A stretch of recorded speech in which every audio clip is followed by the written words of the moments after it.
let's break the mold. Chasing the stories yet untold. Passion ignites like a blazing fire. Knowledge takes us higher, higher. Out of the box where the wild ones play. We see the game in a whole new way. Living loud, hearts in motion. Sports with soul, pure devotion. The field's alive with endless dreams. We're more than stats, we're the in-between. A slam dunk thought. Hey, what's up, everybody? Welcome to another episode of the Sully Squad. It's been a few weeks, but lots going on in sports, Philly sports, and professional sports. I mean, all over the place. We got we had an NBA draft, an NHL draft. Sixers added another guard, but they still need a big guy. But I like the pick of the guard, so we'll get into some of that. Flyers get a tall 6'7" defenseman, and all kinds of Flyers rumors going on. Who they might trade for, who they might sign. So we'll get a lot of Flyers talk. Of course, NBA news. All kinds of trades and movements in the NBA. I was reading something today. Draymond Green of the Warriors opted out of his contract. Apparently, they're making a play for LeBron. So that, if they could get Anthony Davis, so that would be quite interesting to see, Steph Curry, Draymond Green, LeBron James, and Anthony Davis, try to make one old man run out there in the West. You know what I mean? And and then of course Giannis was traded to the Heat since we were on last. So all kinds of NBA stuff. But I think the biggest story, I think, of teams that are playing right now is the Philadelphia Phillies. The Phillies are hot. Derek Hill made one of the greatest catches I think I've ever seen. You guys see that catch on Friday night? Live. Yeah. You were texting back and forth, remember? Dude, it was on one of the best catches I've ever seen. So timed it perfectly. So I guess we will. I guess we'll start off with the Phillies. I mean, my God, wasn't that long ago that we were wondering if they were even going to punt on the year, and now all of a sudden they're 3 games out. And here's my man Eddie Prather says, "Hi everyone, the Phillies are hot and the Braves are cold like Antarctica." Yeah, I hear you on that, Eddie. And he also says Golden State wouldn't be a threat. I'm kind of with you there, Eddie. I think that would be one of those things that looks great on paper, but then you realize that it's not 5 to 10 years ago. You know what I mean? So, but anyway, Philadelphia Phillies, 3 games out. I mean, Braves struggling. Phillies are 7-3 in their last 10. The Braves are 3-7. The series in Washington in particular was extremely exciting. I mean, what did they have? Three consecutive comeback wins? Yeah, 9 runs with 2 outs, 7 runs in down to the last strike. 2 outs. Yeah. Stott and guys that we all bashed came up and did big things. That's why we should continue on bashing the Phillies, because then they'll do well. Yeah, pretty much. Well, and speaking of that series, I mean, it's a wonder any of the Nationals relievers can even walk, because their knees are probably so sore from blowing the games. I mean, Christ, man, they blew. They've blown more games than any other. 2022 Phillies, remember that? What's that? Yes, I think they were far worse than the 2022 Phillies, Joey. That was bad. Yeah. Oh, I remember that. Yeah, that was the. No, you know what it was? It was the COVID year. I think it was the COVID year. They blew like 50 million games because we would have made the playoffs, and then they traded for that one asshole from Boston. I forget who it was. They traded what's his face? I'm drawing Pivetta. They traded Pivetta to Boston. And they got a couple relievers who totally sucked, and those guys just blew everything. Mm-hmm. Yeah, but so the Phillies playing great ball under Don Mattingly. I think they're 38-18 since Mattingly took over. And now we have a big series coming up. They're hosting Pittsburgh. It's the second time. The second time they're off this Friday again because of the World Cup. So the Phillies have a 4-game with at home against Pittsburgh, and then I believe they play the Royals for 3 in Kansas City. So interesting week. But Jeff, like, what? I guess I'll start with you. Like, what do you think the biggest takeaway from this Phillies run is? In all honesty, I mean, obviously it's been great to watch and stay to the end of the game and everything like that. So saying, they're never out of it, but it just exposed that we need bullpen help. Yeah, I agree. More than a bat, bullpen help. We need a bat, bullpen. Yep. We need them, but we need bullpen for it. We need to really do it because remember what was really pretty much Dombrowski did in before the season started. Almost revamped the bullpen. Yeah. The bullpen sucks. It does. It really does because me and Joey were going back and forth, Jeff. Kirkring, he's so up and down, man. It's him, not only him, Alvarado.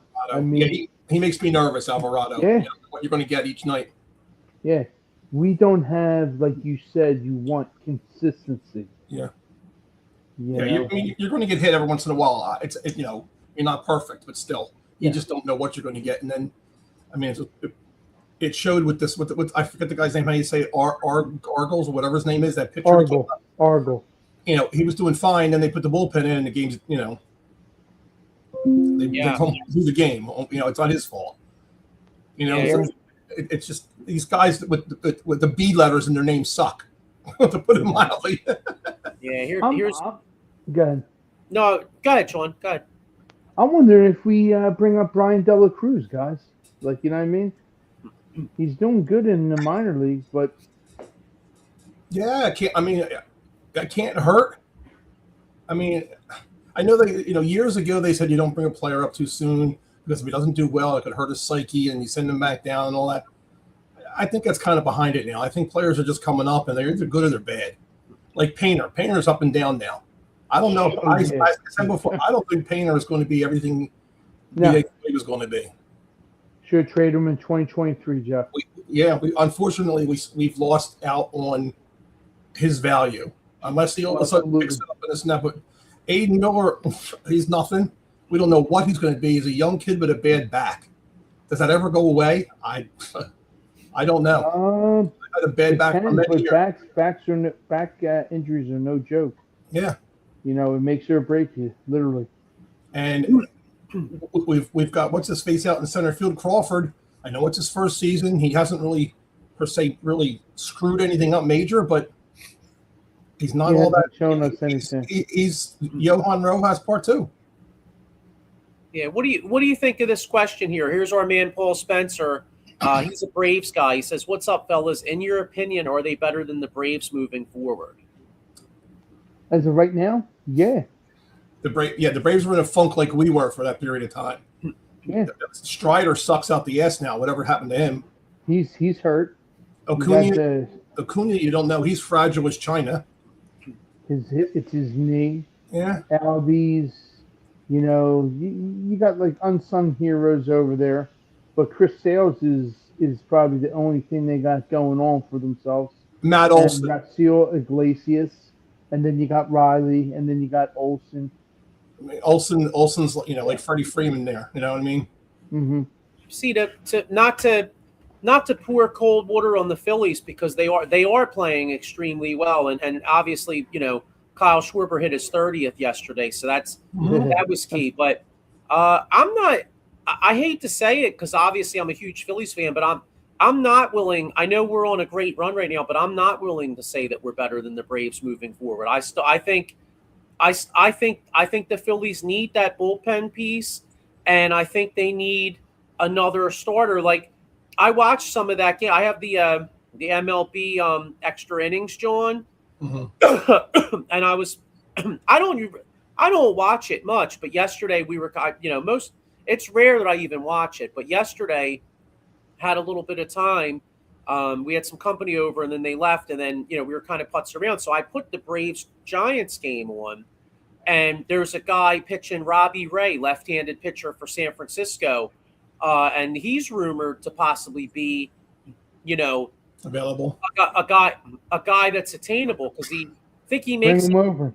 I'm with it. makes like $25 million a year. He's a free agent at the end of the year. The Phillies could add him on. It would add about, for half the year, I think it would add maybe like $10 to $12 million on the payroll. Might not cost all that much because it's a rental. But now that's a move I wouldn't mind making. I wouldn't mind getting a Robbie Ray. And then they have Harrison Bader. So maybe No, I don't want him back. I don't want him back. Yeah, but here's the thing. I hear you. I know he's not doing much. What I'm saying to you, though, I would rather get a better bat. Let's keep it real. I understand what you're saying because he's not having a great year. But if I could get Robbie Ray and take a flyer on Bader, not really have to give up that much, I'd bring him in, give him a look-see, because he did play well here. And the Giants fucking blow. So, yeah, he's playing like shit out there, but maybe coming to Philadelphia in a pennant race. He does seem like he's that kind of player that likes playing under the bright lights. Like I remember in 2022 with the Yankees, Harrison Bader had a few big hits too for New York. So he might just be that guy that like steps it up in some big moments. You know what I'm saying? I'm afraid of Dombrowski because this is what Dombrowski has done so far. He brought in Tommy Pham into our minor leagues. Come on, dude. I mean, really? That's supposed to get us excited? I hear you. I mean that did nothing. That did nothing for me. You know what I mean? That's like being in the bar at like 3:00 and you're hooking up with a grenade. Like I get you. You know what I'm saying? But like, I mean, it doesn't hurt. If that's the big move, then yeah, it's very underwhelming. But I mean, to bring the guy in just to give him a look-see, like I guess. I wouldn't mind a Robbie Ray type guy, a bat that you could, a right-handed bat that you can put into the mix, here and there. Of course I want better. Let's keep it real, but we don't have a great minor league system. That's a big problem. We don't have anybody that we can really get rid of at this point to get anybody. I have a question for you guys. Yeah. So even if it took a top prospect like a Gabe Wood or some other highly rated Phillies prospects, is this the year to go all in? Would you move a couple of those? And I'll ask the people out there watching. Shout out to Mike Lauro. Hey, what's up, Mike? How you doing? Make sure you check Mike's show out on Sundays. But would you trade one of those big prospects to go get a Struble? No, I don't think they have enough to get Struble. Here's the guy. What if you could get Chapman? What if you could get Chapman to the bullpen, and the next thing you know, I wouldn't give up Gage Wood for Chapman. No. Okay. You already got one guy that can throw the ball fast. Alvarado, he's wild. Chapman can be wild, and you got what's his face around. You don't need all just fastballs. You need somebody that can throw the ball around. Sliders. You've got to have a couple pitches. Aroldis is basically just fastball. Yeah, but I mean, well, I hear you. I mean, I don't really want to trade Wood either, considering that we don't have much of a minor league system. But see, you got that. See, that's funny. You guys are all saying Chapman isn't worth a top prospect, and I mean, I don't want to trade Wood either. Chapman is having a hell of a year, though. I mean, I know he blew the game last night, but Chapman. I mean, my only thing is if I don't want to do that either, but if there was a way I could get Chapman.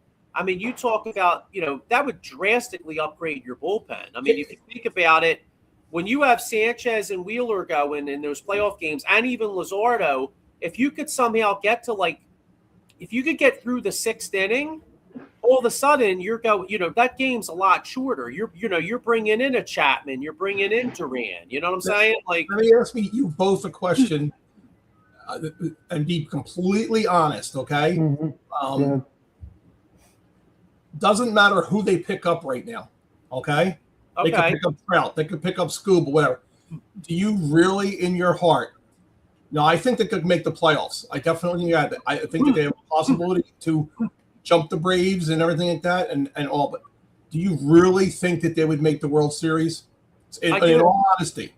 Yeah, honestly, I know.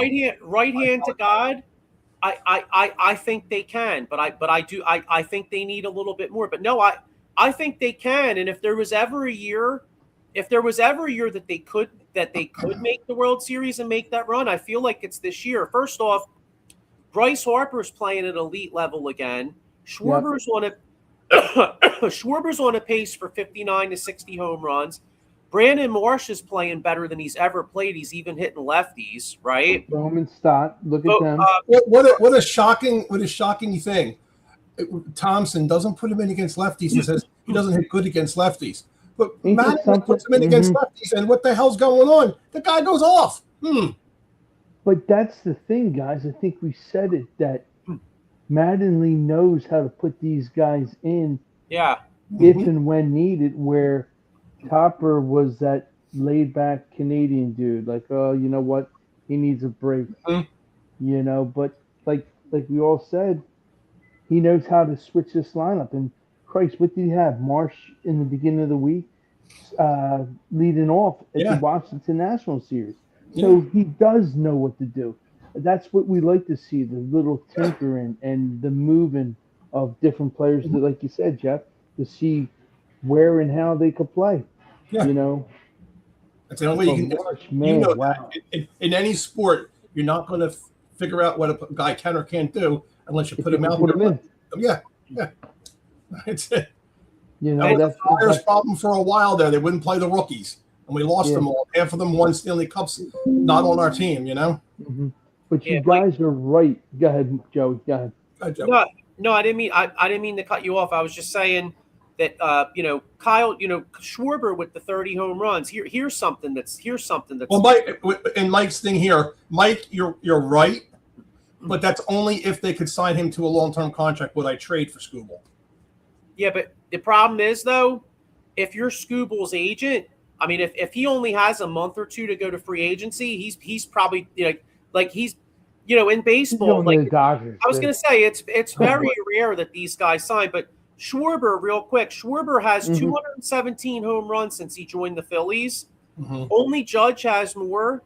And in the history of baseball, I've seen that. Only Babe Ruth and Mark McGwire have hit more home runs in their first 5 years with the team. That's pretty impressive, you know. It is. You got to remember. Look, yesterday's game they were losing, and I sat down to eat, and I'm like, holy shit! Schwarber just hit a home run. It's 5-4. Yeah. Now, like Jeff said, it's up to the bullpen. Was it rocky like Kirk Ring, you know? But JT, he knows how to call a game, man. And, that's end of the story. 5-4. Deron gets his 21st save. The rest is history. But I got some friends that tell me it's JT, he's got to go and this and that. I said, no. I said, you can't. I said, everybody. That was a great game. Everybody was crazy for what's his face, Ruiz, and Ruiz would hit the ball here and there and get his home runs and do that, and everybody loved him. A great game, and he's good back there. JT's the same way, and he'll get his hits here and there, but he calls a great game. He just knows what's going on, and hell, for a catcher, still he is pretty quick, which helps. Still got a good arm. But just like you guys said, we need that right-handed bat, some relief help, and some kind of starting pitcher. For me, I would go with the Detmers guy at Anaheim Angels. I like him. But who did you say? I couldn't hear you. Detmers, Reed Detmers. Oh, okay. Detmers. Keep an eye out on him. At least it's not. Go ahead. I was gonna say, at least it's not Ty Detmer. They got they're tied to Taylor Ward coming here. I mean, I just want a good bat and a guy that's going to fit into this lineup, not just a panic move or something like that. Yeah, I don't want to see Casty re-signed. That's what they were saying, but I know. I'm right there with you. No, I get it. Him and Topper had a riff, but like you said, Jeff, with Bader, I don't want them back. Mm-mm. Just kind of get that other player. Yeah. So. Yeah, no, listen. Don't misunderstand me. Like I'm Oh not. no! I got you. I'm not advocating for Harrison Bader at all. I was just saying if you were going to get hypothetically, if you made a move for Robbie Ray, and Bader's playing like shit for the Giants, and you don't have to give up a ton, maybe you would bring him back. That's all I'm I saying. know the other guy that they're looking at, which would really help, is that Suzuki or whatever at the Cubs. His game's been thrown around. Yeah. Mm-hmm. I would take his bat in a heartbeat. Yeah, the only problem is though I think the Cubs aren't. I mean, they're still going for the playoffs though, aren't they? Yeah, but they got such a deep bench. They got Bush, Paul Armstrong, Crow. I mean, he's doing great. You got Bregman, Carson Kelly. I mean, Dansby Swanson. Shit, with the doubleheader, he had 16 RBIs, grand slam, huge, triple. I went against him in fantasy, and I said to myself, "You get 64 damn points? How is this possible?" And then I look at it, I break it down, and I'm like, "Shit." But all right. We need something. It's basically what it is. We need something that's going to work, and not just a Tommy Pham type player. Yeah, not a plug, like a guy that's going to help you in Red October. Exactly. Yeah. And I think that goes a long way with the player's psyche himself. If they don't see Dombrowski go out and do anything during this trade deadline area, I don't know if they'll. I don't even know if they'll make the playoffs. That could be disrupting to them because they're doing everything they can. You can see that. I think a guy like Harper and a guy like Turner, or maybe even like Schwarber, say, "Hey, look, this is what we need." You saw what Turner said. Remember what Turner said the other day to Marshy, just be yourself. Yeah, I mean that's even what Harper said. Right exactly.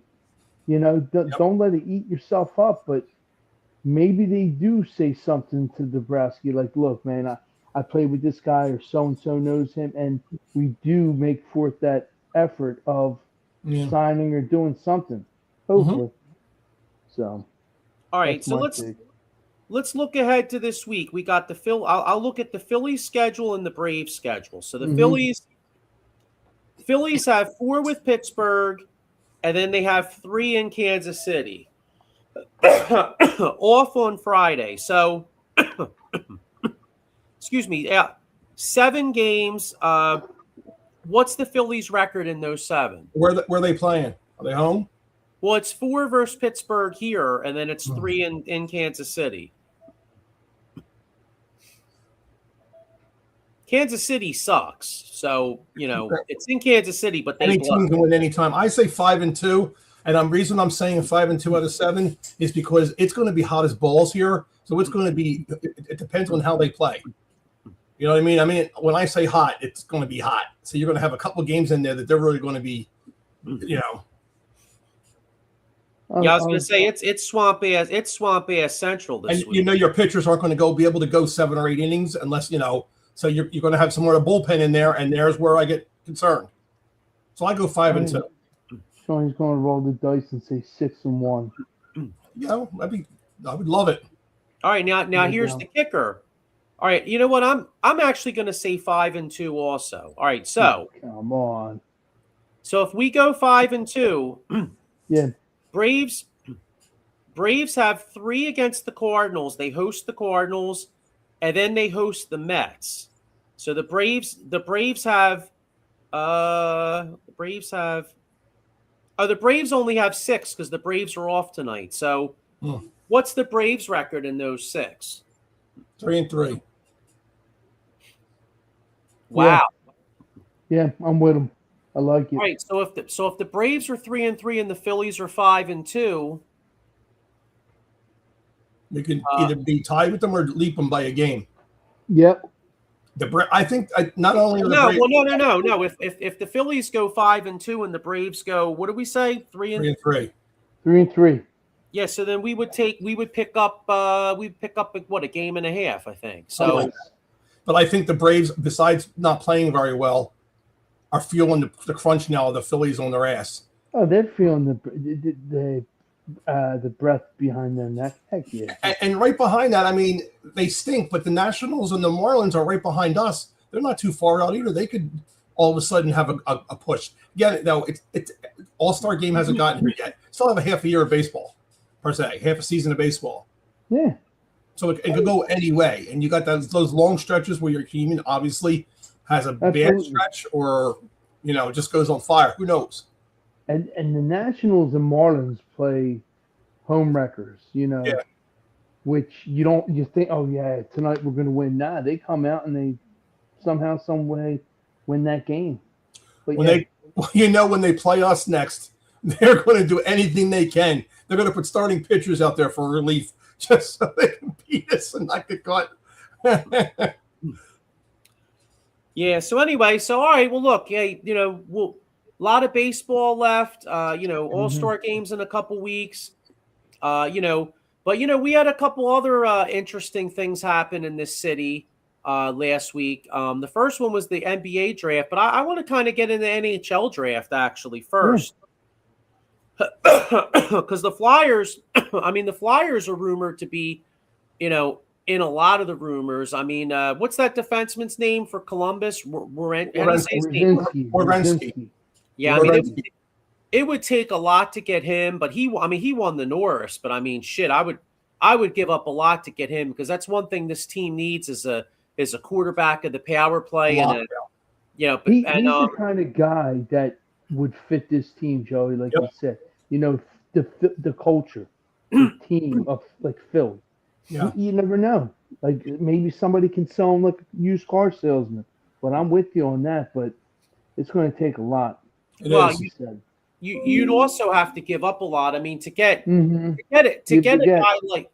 guy like him, I got to think you have to give up at least a Michkov, and a Michkov, a Forrester, maybe a defenseman like a Cam York or a Ristolainen, unless they trade Ristolainen somewhere else. You're not going to need as many players. You're going to need picks.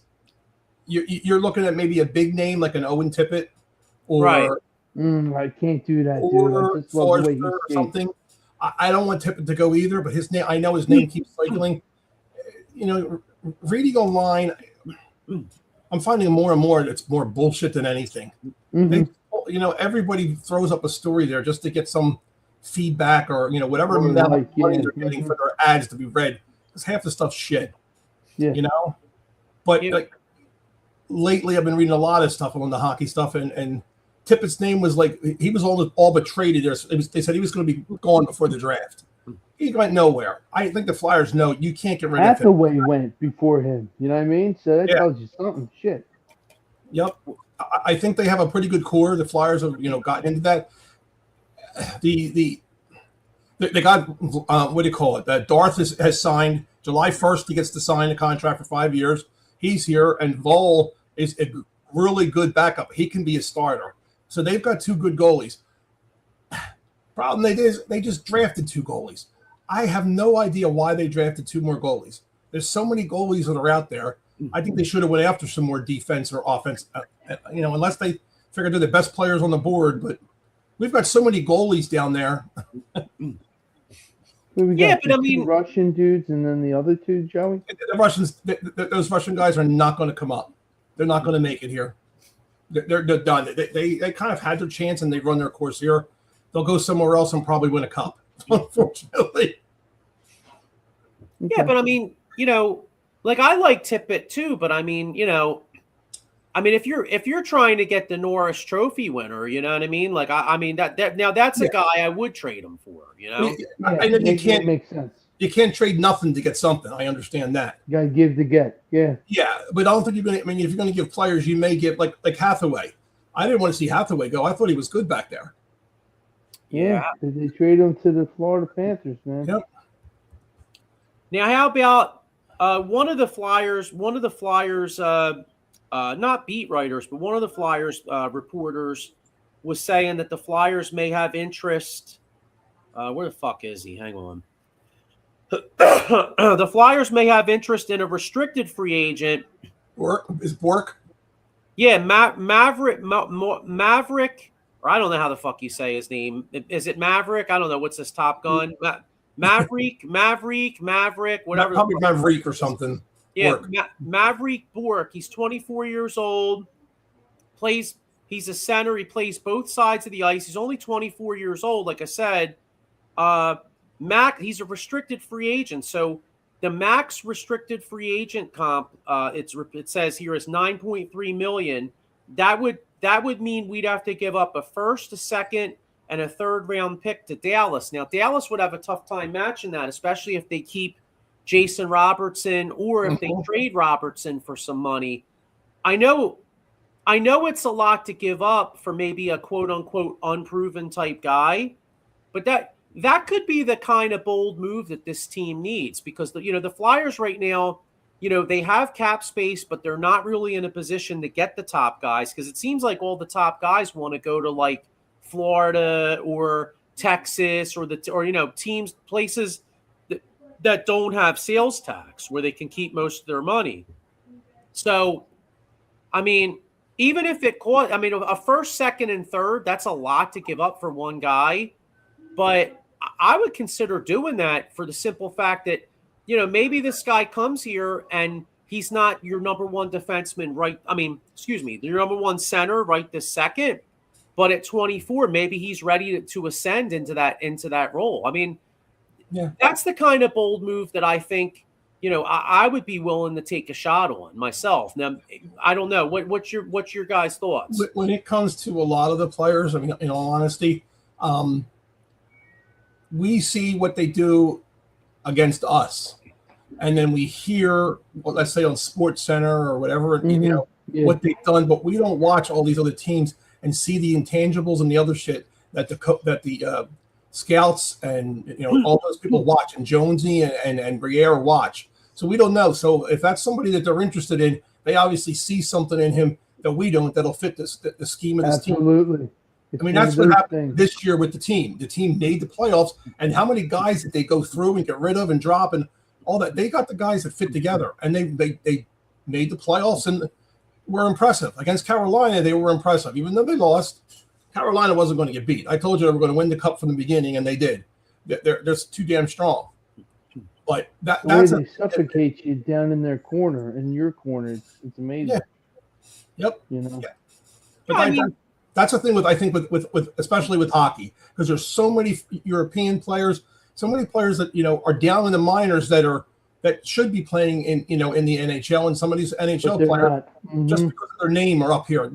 I think that they're seeing those guys differently. And being that Briere and Jonesy have played hockey and talk it, they know what they're looking for within the system.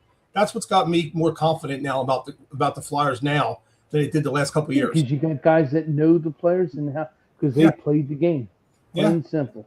Which is awesome. And if you do so say you put an offer in like that and it costs you a first, second, and third. Yeah, that's a lot to give up, but you're getting a 24-year-old center. Yeah. The Flyers have something that we lack. Yeah.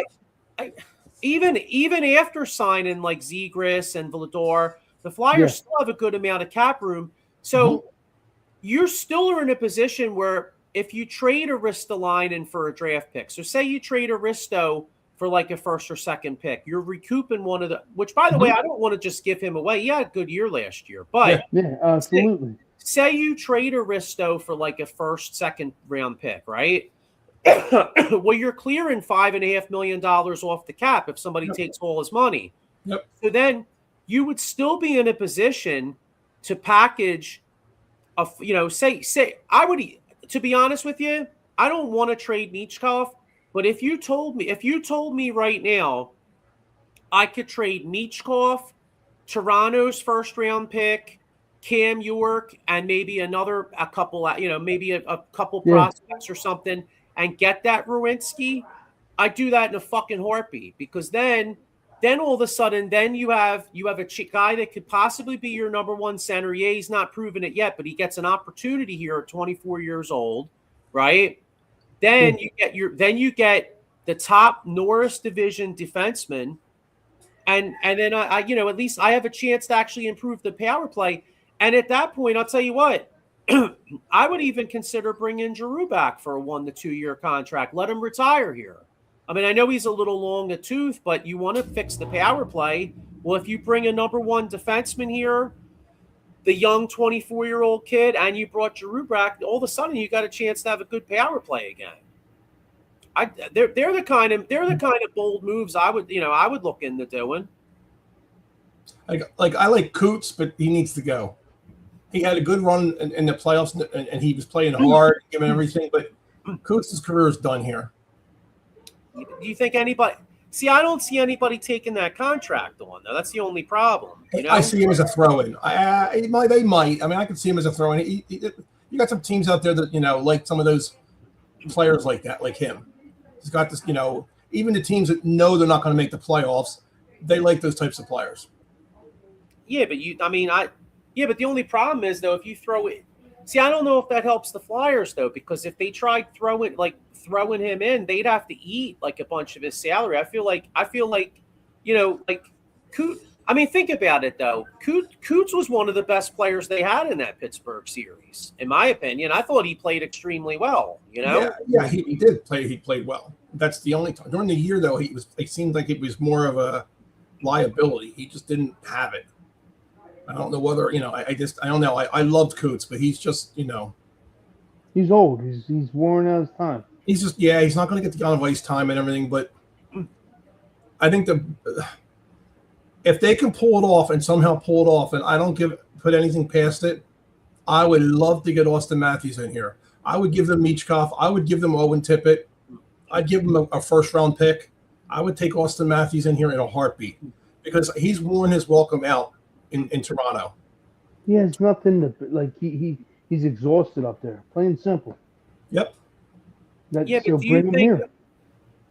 you think though that the only problem is though unless he asks Al, do you think they might possibly keep him because they did get the number one pick? They could. Yeah. I mean, McKenna's a winger. McKenna kid, I know, yeah, but it really depends on what they're doing, Joey. Yeah. Depends on what you're doing. What would you do if you're Matthews? What would I do? Yeah. Well, I mean, if it's me, shit, I'd be like, yo, trade me to the Flyers because I'm a Flyers fan. But I mean, if you're not like that. I mean, honestly, I know Toronto stunk this year, but I mean, bro, they got like this. If this McKenna kid's really good, like, I mean, honestly, if I were him, I might just stay there and see what happens. He's not one guy. McKenna's not going to get them. McKenna's not going to get them to the Stanley Cup. McKenna's might help them get to the playoffs. I don't know. They just stink. They stink. They really are in a rebuilding right now. They need a whole. Well, then if I'm Matthews, then I probably want to get to. I probably would want to get to like a team like Tampa Bay, Florida, or like Dallas, where I can make the most money because there'd be no sales tax. See, and that's a big thing. And you're right. If I was a big player like that, you're right. I would want to go to a team that I know could make the playoffs and could possibly win it all. But then you have to look at those teams and say, do they have the player? Not him personally, but the GMs have to look and say, do they have the money and the players that we need from them? They might not. So that's where the Flyers actually are in a good spot this year because they do have the money. Right. That's the big thing. A lot of those big ass contracts are going, but they're Jonesy and Briere are. I guess they're doing the smart thing. They're sitting there figuring out what they want to do, and they're not spending wildly on stupid shit, which is good. Yeah, I keep saying sales tax. I mean state tax. Because in hockey, these teams are. A lot of people have been writing about it too because. These Florida teams and these Texas teams and these, because, let's keep it real. The hockey guys don't make quite as much. So if you're getting the shit taxed out of you on like, say, 9-10 million, there's a big difference. Like if you're an NBA player, I mean, it still blows too. Like I think I was reading something where like Jalen Brunson makes like what, $40 million a year, but he barely, he gets so much of that shit taken from him from being in New York with all the fucking taxes. Yeah, but he's also got think about all the what do you call it he gets? what do you call that when you get the advertisements? I mean, all the what do you call it? Royalties. No, I hear you on him. He probably was a bad example because he gets the royalties. But you're just talking like the average player. I'm talking about the average guy. You know what I mean? Like $7 million in Texas is more than like $9 million in like California. You know what I'm saying? Like it's a big fucking. Look at what the Ducks have done. They traded Carlson. They just traded their captain today. Yep. I mean, they're wheeling and dealing everybody. That's a perfect example, like you're saying, Joe. Yeah, the Ducks just traded Mason McTavish. What was it, St. Louis? I think because the Flyers were interested in, rumored to be interested in him. But anyway, and then real quick, because I want to move on to the Sixers too. But what's your guys' opinion, or any opinion on this defenseman? Does it look like? I'll tell you the one thing: the Flyers, they really addressed the defense in the draft. I think they drafted at least 3 defensemen. Their first 2 picks were defensemen. But the first pick, they traded down from 21 to 27. They took Maxim Sokolovsky. He's like 6'7", 240 pounds. A lot of people were kind of criticizing it, saying that he has a good floor but not much of a ceiling, is what I was reading. Like basically he's his potential is a top 4 defenseman, but not really like a number 1 guy. Like any thoughts on him? They say, well, being so tall, he's got to have big ceilings. Yeah, I know, right? I'm sorry, that was bad. Yeah, you can't get. I was gonna say, yeah, I know. I was gonna say there's certain cars out there he can't buy. They'd have to get the jaws of life to get him the fuck out. They'll give him Shaq's cars. You see, takes the seat out and uses a what do you call milk crate to sit on his seat. Yeah. Now, obviously, he's not fat like the Nutty Professor. But remember the Nutty Professor where Buddy Love turned into Sherman Clump, and they're like, "Fuck, man, I never had to use the jaws of life to get a dude out without an accident." I remember that. You know what I mean? Shit, that dude's I don't know much about this kid, but things that I've read after they drafted him and whatever. To me, I mean, every player in a way, has an upside. And every player that gets drafted could also be total shit. You really don't know what you're going to get. The kid's hit or miss, yeah. He seems to, in his mindset, he knows he has a lot to work on, but he seems to have a good attitude. He seems to not worry so much about all the way on offense. He seems to want to be more of a defensive player. He's got the height. If he can just be skillful enough to like clear guys out in front of the net, and if he's got a shot, they say he's got a good shot from the point which would help on the power play, then that's good. I'll take that. I mean, look what Ghost did. Ghost did great here one year. The team changed it a little bit. He didn't fit into the way that they wanted because they wanted him to play more stay at home and not shoot so much. Then they traded him out, and what's he been in like 4 championships now? I mean, yeah. So you really don't know. I think it was a good chance to take. Reading what was out there for them. They say there was some offensive guy that they should have taken, but they need defense, like you said. We've got enough offensive guys out there, and you just don't know. I'll be honest with you. When it comes to the hockey draft, I mean, I read some stuff, but I'm not gonna front and act like I know who the fuck these guys are. I mean, I see a 6 foot. I mean, let's keep it real, man. I see a 6'7" defenseman with a Russian name. I'm like, you know what? Good pick. You know what I mean? I mean, seriously, because I don't know. You know what I mean? You think of Chara. I think of Chara, and if he can be just a partially like him, good pick. Yeah, well, that's who they compared him to. Yeah. Well, there's another guy, 6'9", who got drafted. From taller defenseman. Yeah, he's taller than Chara. Well, you were talking about guys that shoot a lot, so I wanted to get in some basketball. But real quick, here's a guy that shoots, or at least carries guns and shit. Paul Spencer says John Morant headed to the Trailblazers. Thoughts? Great talent, but acts like a kid off the court. Tell you what, I actually think that's a good move for both teams because I looked at what change the scenery. You talk about a kid that needs a change of scenery. It's John Morant. And by the way, it's actually really ironic that the Trailblazers got him, because I just watched the documentary on the Jailblazers about a month ago. So it's like, they're going right back to, to I guess that. But I mean, I feel like that's a trade that can help either team. I mean, like you said, Sean, John Morant needs a change of scenery. I kind of like what Memphis is doing a little bit. I like Memphis took Boozer. Memphis is trying to go in a different direction, a different culture. So I think it makes sense for them. And if you're the Blazers, I mean, in all honesty, you gave up like Jeremy Grant and a few other assets.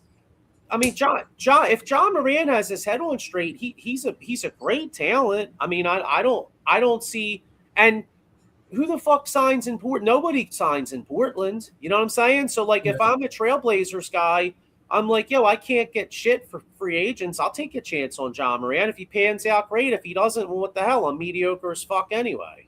Mm-hmm. You know what I'm saying? Trey Turner just home runs, 1-0. Finally, he's the one who needs to step it up in our back right now. Paul Spencer says, jaw double fisting guns will be their new logo. Hey, maybe he pans out. So, but all kinds of stuff going on in the NBA. The Sixers had the 22nd pick. I love their pick. I know, Sean, you and I were texting back and forth. Like, in a perfect world, I wanted to stretch for, a guy, 6'9", 6'10" guy that could really board and shoot.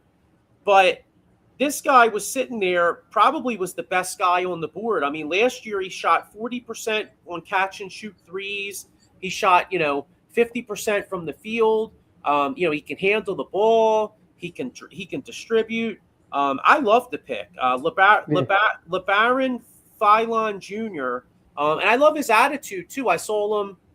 He was on like a TikTok or somebody's podcast, and he was talking about how he wants to cook that guy Seguin from Houston. And I'm sorry, I love that kind of shit. I like the youthful exuberance. It sets up a very interesting 3-guard rotation here in Philly between, Tyrese Maxey, you got VJ Edgecombe, of course, and now you got this kid coming off the bench.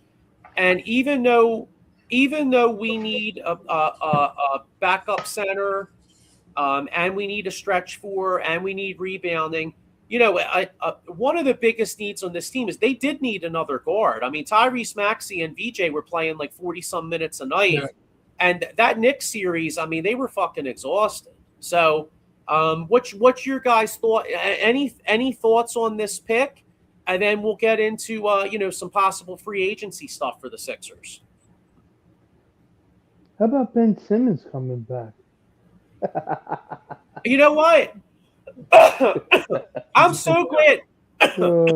I'm so glad you brought that up, because first off, let's keep it real. I don't see it happening. So that's number one. Yeah, and Mr. Salty probably not coming here. But go ahead. Well, I also doubt that our new GM is going to have one of his first moves bringing Ben Simmons back. So that's probably not going to happen.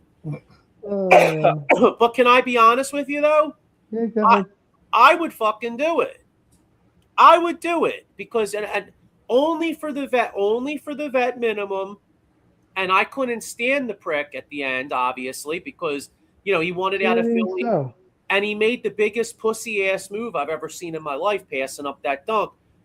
But the reason I would do it, though, I would bring him back on a vet minimum deal. Hopefully that his ass got humbled, because motherfucker ain't playing basketball. He's winning fish competitions, right?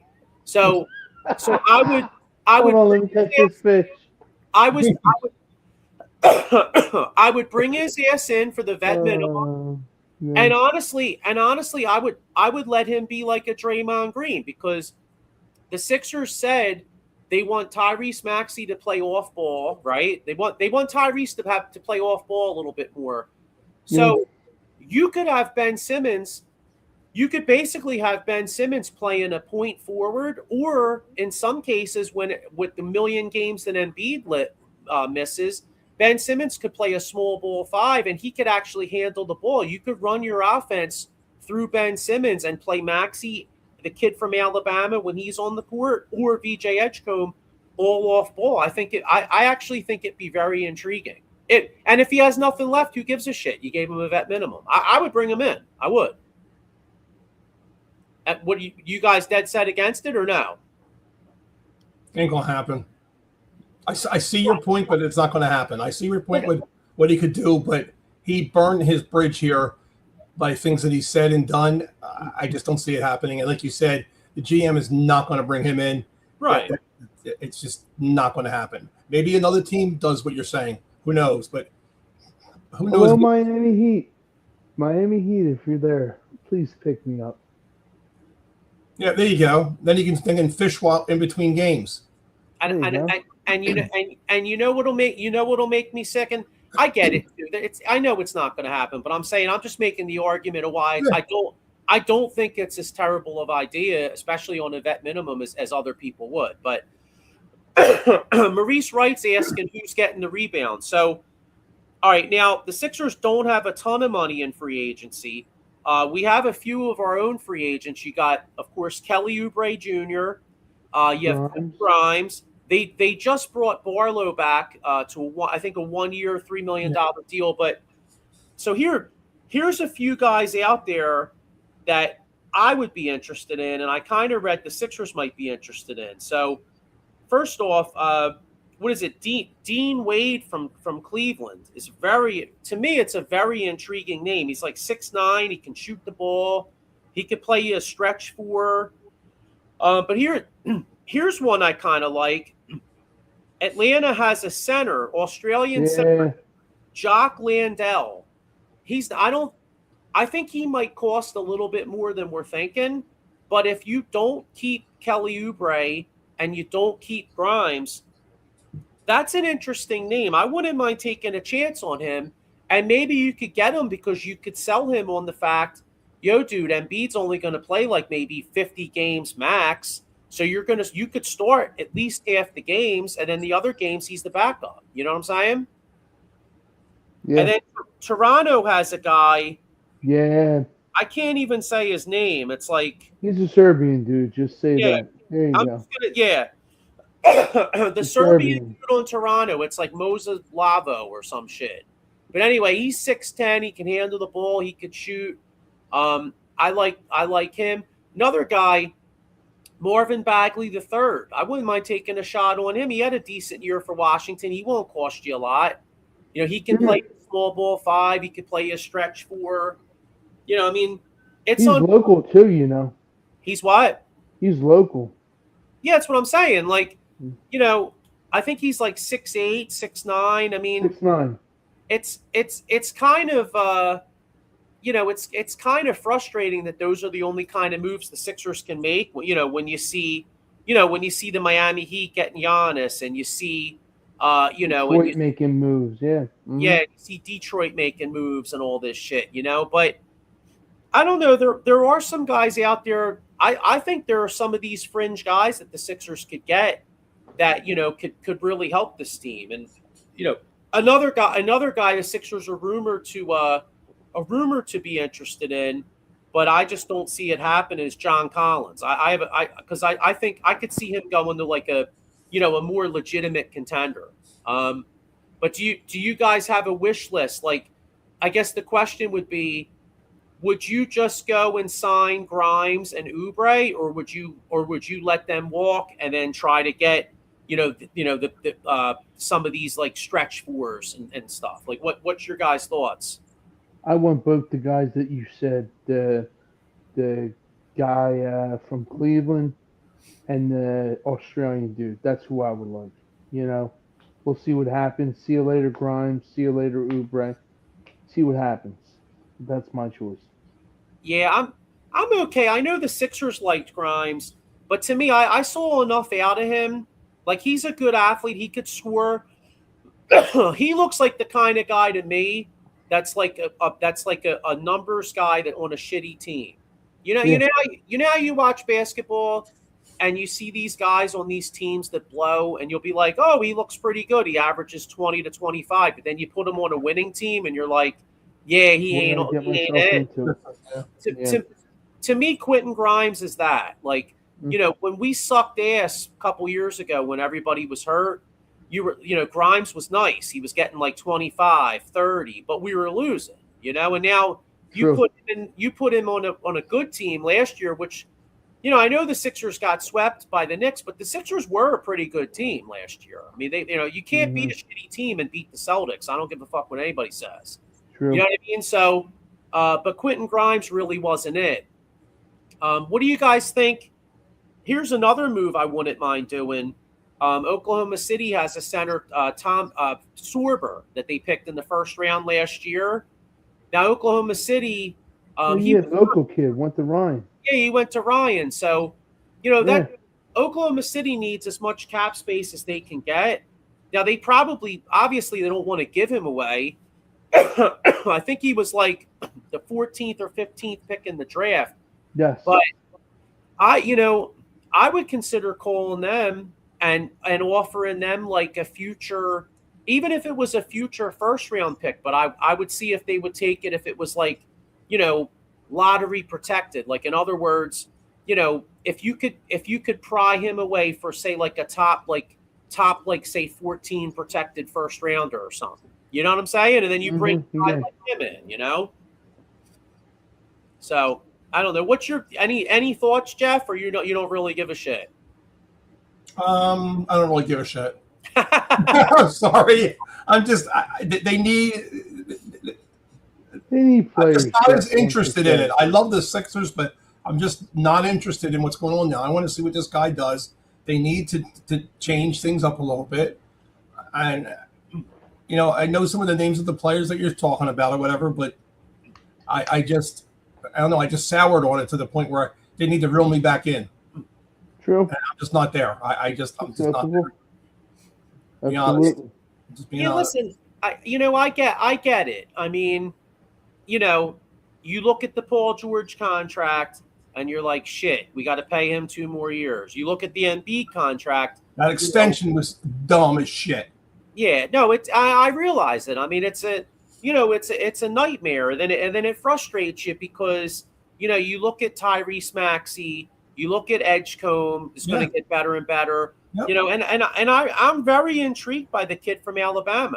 Because a lot of people say in a lot of other drafts he would have been, he could have even been maybe a top 10, 11 pick. So I'm intrigued by the kid from Alabama. So, going forward, this team has 3 exciting guards, So, but the one thing, this guy Gansey, he's known for finding talent on the fringes. So my only hope is that maybe they can get a guy like a Dean Wade, comes in here, plays well. Maybe you make a bold move for not necessarily a Sorber, but, a young guy that maybe needs an opportunity, that starts all the games and B doesn't play, and maybe he develops. You know what I mean? Like, that's the only way they're going to get better. And, that's the hope, But True. I wanted to throw some quick, bad news and wish the guy the best. What's his face? Chris Johnson, 39. Yeah. Came out today with so he has ALS and he can just about not say any words whatsoever. He was one guy who I remember was obviously a great player, but he was one of those ones that would stay after games, sign autographs till everybody was gone. He was just an overall nice guy. And you have these assholes like Antonio Brown, who I don't wish it on anybody, but he was just a jackass. And you have a guy like this who's just, the kids can look up to him and what he was, and he has ALS, and it's not going to get any better. It's just a shame. Yeah, it is a damn shame, and I always think he was number 28, and I think he ran a 4. If memory serves me right, is he one of the guys that ran a 4.2840? Yeah. Remember, he had 2 back-to-back. Was it 2 back-to-back 200-yard games or something? Yeah. All I gotta say is he won me some fantasy games.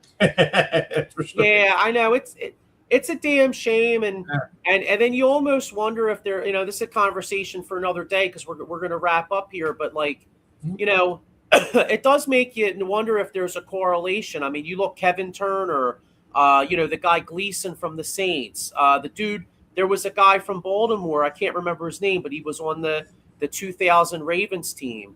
And now of course you got Chris Johnson, and And Steve McMichael. I think Steve McMichael had ALS. Yeah. Memory serves me Yes. right. He just passed this past year. So, it It's a does make horrific disease. Yeah, it horrible disease, and yeah, I mean, I know, great friend of our family and guy from my fantasy football league. I mean, he passed of it, about it's going on 15. No, it's going on 16 years ago now. So I mean, it's horrible disease, and it's really, really sad and debilitating, and so prayers to Chris Johnson, but.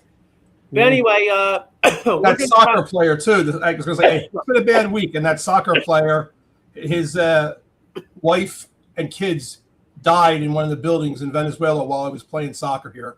I know that's horrible. Well, prayers out to him, prayers to them. I saw that too. Yeah, but thanks to everybody for checking us out. Yeah.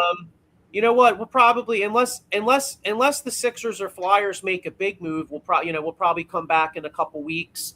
And happy 4th. I hope you happy 4th, man. Stay hydrated this week and make sure your AC works wherever you're at. Yeah, definitely. Yeah, but all right. Well, listen. Have a great week, everybody. Happy 4th, and we'll see you probably in a couple weeks. Go Phils. Go Phillies, baby. That's it.